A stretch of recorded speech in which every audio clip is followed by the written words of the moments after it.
menjadi kendala ketika menjadi dosen ya toh, di dosen terus mahasiswanya itu berbicara dengan gaya komunikasi anak sekarang. Terus dosennya baperan ya toh. Salah satu dosen baperan itu ada di sebelah kiri dan kanan saya. Alah. Mas Jo, Mas Gilang. Mas, sampean pasti pernah mengalami apa ya ngarane bentrok komunikasi ya. Akibat gaya komunikasi yang beda. Kita tahu kan sekarang ada dunia baru. Aku gak ngomong dunia baru mas ya gak enak. Apa ya? Alternative universe. Wah. Ya kan? Dimana di alternative universe itu ngobrolnya itu nggak ada sopan santun gitu. Bukan nggak bisa, tapi memang nggak ada sopan santun, semuanya setara. Mas Gilang, pernah mas mengalami gitu di kampus mas? Baru kemarin. Ngantemi mahasiswa enggak ya? Enggak sampai. Pak, saya ini minggu depan mau maju sempro. Tolong dikoreksi kalau bisa cepat gitu. Lah, kok diatur? Iya. Oke, dalam persepsi itu tersinggung mas sama mas? Secara otomatis ya. Sudah lewat. Dalam artian sudah lewat itu terjadi sekitar 4-5 tahun yang lalu. Iku aku, ya bisa hari ini. Pak, saya mau ke kampus besok jam 11 bisa bimbingan ya. Lah kok ngatur gitu? Kan ngatur gitu. Itu terjadi beberapa tahun lalu, tapi sedikit banyak mempelajari bahwa memang itu tadi saya bilang setara kan. Dia melihatnya kita dengan dia lihat semua orang setara. Jadi dia akan menganggap kita ya sama aja dengan yang lain. Yang kedua memang, nah ini anyar. Anak-anak itu sekarang kalau WA rapi banget. Bang. Itu dia. Jadi dia nggak kayak ngomong sesuatu aja. Ya mungkin karena gap itu loh mas. Takut salah. Iya. Dengan adaptasinya salah. Mungkin dianggap salah sama dosennya. Akhirnya jaluk tolong AI. Iya. Akhirnya dia cari shortcut. Bagaimana caranya? Oh dia tanya dulu ke Gemini. Biasanya mas. Dibikinin. Dibikinin. Iya. Jadi rapi sekali. Ada anak mau pindah magang karena tidak itu maksud tidak memenuhi kebutuhan dan pengembangan diri saya bla bla bla. Akhirnya tidak natural kan komunikasi ini. Gitu loh. Nah, itu justru lucu ya. Bukan paradoks kan terlalu berlebihan, tapi polanya itu menjadi lucu. Mereka tuh sebenarnya menganggap setara, tapi ada beberapa pola hierarkis yang mereka lakukan dan itu aneh. Izin Pak, tentara izin. Siap laksanakan. Jadi kan izin. Iya betul. Kalau saya sudah lewat marahnya, karena kita tahu lah. Iya. Anda mengalami kesadaran baru bahwasanya ada pola komunikasi model baru nih di anak atau gitu mas? Iya. Menyadari itu ya akhirnya.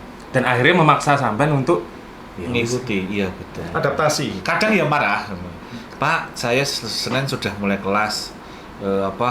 Sudah mulai kelas nih Pak, kok saya belum di approve ke RSN. Tahun itu aku kok sahabat gue mas bahasa kita awal-awal 3 tahun kita sekarang ya sedikit banyak. Tapi kayaknya perlu mas, maksudnya kan model-model kita sampaikan ke keketusan kan, kalau mereka ngomong itu keketusan, bahasa yang ketus itu mungkin perlu, karena yang perlu perlu kita berikan kepada teman-teman generasi Z itu ya mereka harus beradaptasi juga selain kita yang beradaptasi. Artinya ada batasan-batasan atau ada ruang-ruang tengah ya yang mereka harus yaitu memahami waktu, ya kan, pendekatan, ya kan, ya caranya kayak gitu-gitu loh. Meskipun kita juga menurunkan standarnya saya atau merubah standar. Kalau turun seakan-akan standar kita terlalu tinggi ya, bukan ya? Artinya merubah standar kita disesuaikan di tengah itu agar ketemu aja kan. Komunikasi kan ketemu di tengah jalan. Tapi kan ada poin gini mas. Kalau ada teman-teman kadang ya di WA kan biasanya terus tiba-tiba WA-nya menjadi sangat rapi, struktur sistematis gitu ya. Ya kita tahu lah mungkin dia pakai ChatGPT untuk terus dia nge-prompt-nya kan lucu. Saya mau bicara dengan dosen, buatkan saya WA yang bagus gitu. Tapi itu kan berarti salah satu effort dari Gen Z untuk berusaha sopan ke Iya, berusaha sopan. generasi yang sebelumnya. Lah, Mas, memang sopan santun itu bisa tuh Mas diajari di alternative universe itu tadi, Mas. Nggak bisa, mesti gini, itu kan nilai ya. Sopan santun itu nilai sama dengan norma sama adab. Iya. Artinya itu tidak ada tataran tekstual. Misalnya nggak bisa kita pelajari bukunya seperti apa dan sebagainya. Itu kita harus alami. Ya, diajarkan ya atau kita merasakan langsung dan sebagainya.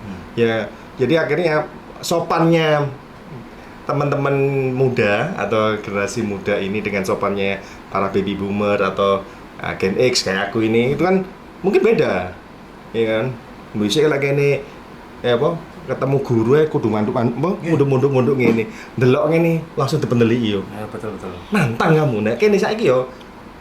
Nyopo gak mbek mahasiswa lewat kemana kliwer ngene kan. Ya kadang-kadang ya Tuhan mahasiswa iki dosennya nang ngarepe cangkruk iki. Kliwer ngono tek gak ana pamit apa kayak gitu-gitu. Jadi kan sopannya mereka beda dengan sopan kita. Yang menarik berarti gini, transformasi sopan dari generasi sebelum kita ke kita mungkin shiftingnya bagus. Problemnya dari generasi kita ke generasi anak kita berarti ada shifting yang nggak bagus dong, Mas. Sampai Gen Z itu tidak sopan santunnya nggak seperti kita lah gitu. Iya Mas, Loncat sih mungkin ya. nah itu Loncat. Karena kalau ini kan soal kita hidup dengan teknologi apa tuh. Anak-anak kan digital itu loncatannya kan sangat tinggi, loopnya itu kan kerasa banget sehingga ya itu yang nggak bisa. Saya lebih ke ini contoh ya misalnya misalnya kita kan selalu diajarkan untuk rumangsa, apa ya rumangsa bahasa Inggris, merasa ya. Nah itu tuh kayak kalau ngobrol sama temen-temen itu nggak bisa berharap romangsa, semua harus dinyatakan langsung memang itu. Jadi, tapi kan bagus kan Mas. Itu loncatan tadi. Iya. Berarti kita punya PR ini. Karena saya melihatnya lebih gede sih. Betul. Bahwa ini antar generasi ini kok gak ada nganu ya cara kok nggak ya transformasi nilainya kayak agak lepas. Iya. Berarti yang salah kita. Yang salah semua kan kita. Aku pikir nggak ada yang salah, nggak ada yang benar. Itu sama tadi standar nilai itu ya. Salah dalam konteks kita nggak podo sinau bareng, mungkin itu ya. Mayan nih. Aduh. Sinau bareng. Nggak sinau bareng bahwa dunia berubah loncat banget loh. Ayo podo-podo lungguh. Podo-podo lungguh ini menemukan itu. Karena saya juga nggak bela Gen Z, meskipun saya memahami mereka, tapi juga nggak bela yang tua juga. Artinya kudu ketemu gitu. Mas Gilang ini Y, milenial, aku X, ya, anakku Gen Z, dan aku ngalami betul. Anakku Alpha. Anakmu Alpha. Jadi aku ngalami betul Mas, tiap hari itu, ya, berantem ibu ambek anaknya, gara-gara komunikasi toh, iya, sederhana. Jadi contoh nih ya, ini nggak di pendidikan aja, ini pendidikan di rumah aja ya, contohnya komunikasi di rumah. Contoh, ya. Nyonyaku udah bikinin makanan rapi dan sebagainya, kue roti gitu ya, ini. Anakku pertama datang, tangi turu iki, buka nggak? Dengan mukanya yang masam gitu ya biasa kan iki ya, si karek gansi gitu. Enak tau iki? Mambu, apa gak ngamuk iki? Gue. Iya. Padahal itu cuma nanya dia. Iya tanya. Iya, nanya. Aku paham saja nih. Ikan itu cara komunikasi Gen Z ya, Gen Z yang biasa ngomong ngono, dan itu nilainya dia. Bagi kita itu gak sopan. Gen X ngomong itu gak sopan. Coba ngono, dengan muka masam terus udah disiapin makan terus gak dipangan ngamuk ya orang tua kita ya. Iku Dani takoki dengan dianggap ini mambu iki. Gak mambu lagi. Enak ta lagi pertanyaan-pertanyaan seperti itu. Itu yang dianggap gap kita saling dengar aja. Yang dengar. Terus dengan kemarahan itu akhirnya ya cara komunikasi terus ngomong terus jadi mereka bertanya ternyata salahku opo? Iya. Kok gitu saja? Kok aku ngomong gitu salah? Lah iya aku baru nyadari. Berarti diksi ya, cara teman-teman Gen Z ini bertutur itu berbeda banget dengan cara Gen X, Iya, apalagi kemudian, apalagi Z ya kayak gitu. Saya ngomong diksi. Kalau diksi kan urusannya karo intonasi Iya. sama itu kan. Mm. Berarti ki shiftingnya jelas beda ya mas. Kayak anak muda sekarang lah. Ya. Sampai kan dosen ya di kampus pasti ketemu. Kita tahu diksinya anak muda itu kalau ngomong biasanya agak cepat. Terus kita menganggapnya kayak ketus, kayak Iya, iya. tegas ketus, padahal enggak gitu kan harusnya gitu di dalam dunia komunikasi.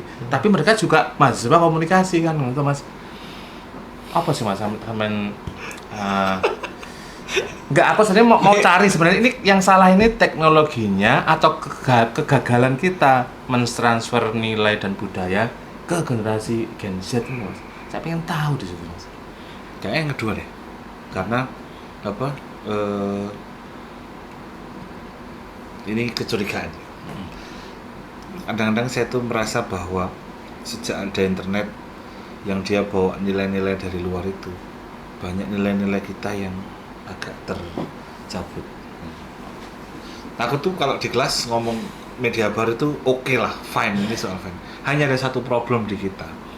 Karena media baru itu rotok teoris dia membawa nilai-nilai kan kebebasan itu, individualisme bawa di situ. Itu yang nggak masuk. Jadi konvergensi media citasinya di mana? artinya apa ya? Membuat kita pada iki urusanmu, iki urusanku. Ya pada titik tertentu ya sekarang dibahasakan pada apa ruang-ruang batas-batas itu, barrier itu. Cuman ini contoh misalnya ada pekerjaan kuliah itu kelompok terus kita tanya itu gimana ini, bukan saya pak yang mengerjakan, ya apa itu yang menurut saya ketakutan dan menjadi PR kita bahwa mengajarkan bahwa orang Indonesia itu komunal gitu sebenarnya. Orang Indonesia itu komunal. Mulai ketemu kan ini ya. Orang komunal. Aku kalau saya paling takut itu dok, bahwa orang maksudnya secara tidak sadar ditanamkan bahwa teknologi kan tidak pernah bebas nilai, asik.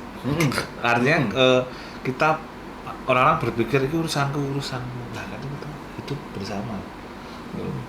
Banyak hal dari luar, teknologi, nilai-nilai dari luar tuh harus didudukkan dulu dalam dengan kondisi kita. Itu yang Ya. Teknologi itu bebas nilai yang pertama. Ya. Terus yang kedua, tidak bebas nilai. teknologi itu tidak bebas nilai. Ada nilainya masing-masing. Dia pasti bawa sesuatu. Kita, pondasi kita, budaya kita, wes komunal. Ya. Ya orang Indonesia seperti itu. Betul. Sedangkan teknologi itu cenderung membawa kebebasan individu Betul. dan kebebasan. Mas Jo, Ya. cocok toh mas. Ini dua kutub yang beda loh mas. Nggih. Nggak salah kalau Amerika, negara Eropa lebih mudah akulturasi teknologinya Ya. daripada kita orang Timur yang beda ini. Iya. Kan gagap ini mas. Iya. Jadi sebenarnya ini bukan masalah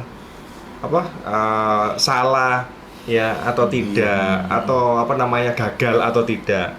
Jadi proses ya ini ya. Nah ya saya setuju. Tarik-tarikan. Tadi proses. Jadi ini proses ini kan ya itu aku ngomong adaptasi teknologi itu penting ya. Jadi penting untuk terus belajar. Ya kan? Adaptasi kan contoh pikiran kita belajar untuk memahami. Ya, cara kita ngomong, ya cara kita berkomunikasi juga belajar untuk bisa bertukar pikiran, bertukar pesan, ya, mendengarkan dan sebagainya. Nah, itu adaptasi yang disesuaikan dengan budaya kita. Tadi komunal, teknologi itu kan alat saja sebenarnya. Ya, harusnya tidak berubah kan berarti. Dia itu tadi punya nilai sendiri. Aku teknologi ngomong nilainya 100. Mas Gilang ngomongnya mungkin 120 rek. Nah, contoh itu. Ono sing Gen Z ya, yang dari digital netizen digital citizen itu dia ngomong, "Wah, aku hidupku di teknologi." Nah, punya nilai sendiri-sendiri. Jangan-jangan COVID-19 itu diciptakan memang untuk menghancurkan budaya-budaya seperti kita ini ya. Jangan-jangan. Besok kita sahur, Mas. Besok kita sahur lagi. Kita Ya. lagi.